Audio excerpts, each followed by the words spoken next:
Well, the name of the movie is Marks. I want to ask you, what is that word when I say mark? What does that mean to you? Mark means a lot of different things to me.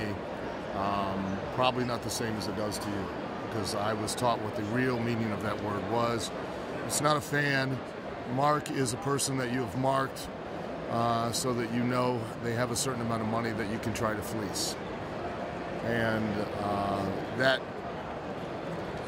term was started in the carnies, taken over into wrestling, and then now fans have adopted it and believe that's what is used to describe them, even though we don't use that to describe them anymore.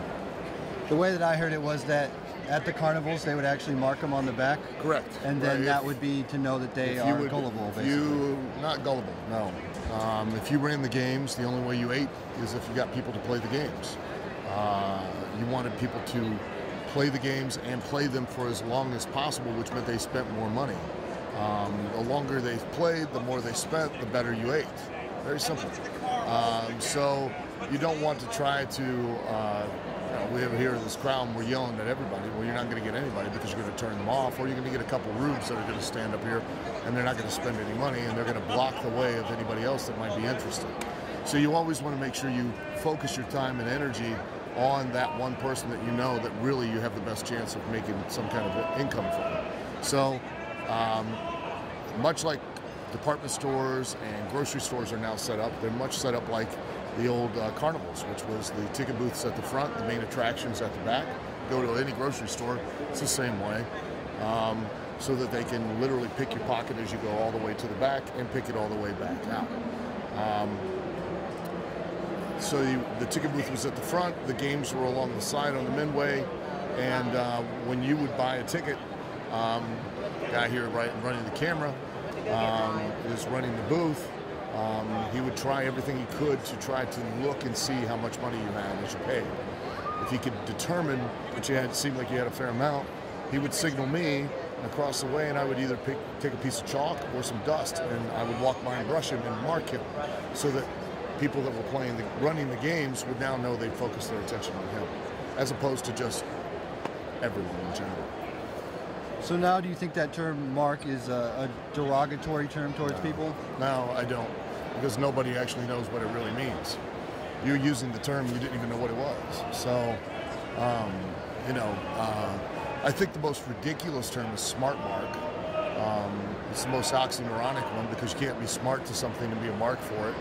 And the fact that fans created that term so that they could differentiate themselves from other people and say they're no longer fans and they're kind of on the inside and part of a business that they've never been on the inside or part of.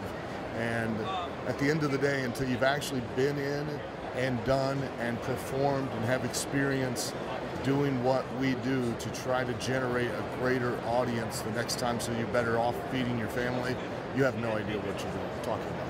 You can have all the information in the world, have all the knowledge about the inner workings of the wrestling business, but until you've actually stepped in and done it, you have no idea.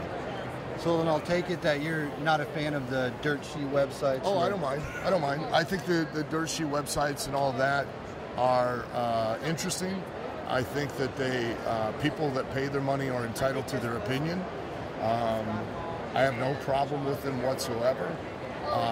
I do have an issue with them claiming that they're journalistic and that they are reporters, which is complete crap, because all they're reporting on is complete supposition, assumption, and rumor and innuendo by people that are telling it to them that have their own,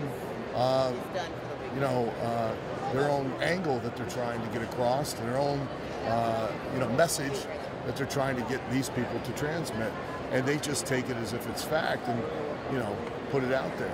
And nothing could be further from the truth. I don't mind. The opinions of those people. What I do mind is that they're now considered to be experts on a business they've never done, and that's an issue for me, because unless you've actually had the experience, you can't consider yourself to really know what it is that we do. If anything newsworthy or of note happens within the wrestling business, they don't contact wrestlers who've been doing it for 40, 50 years. They contact guys that write about it. And It's ridiculous, you know.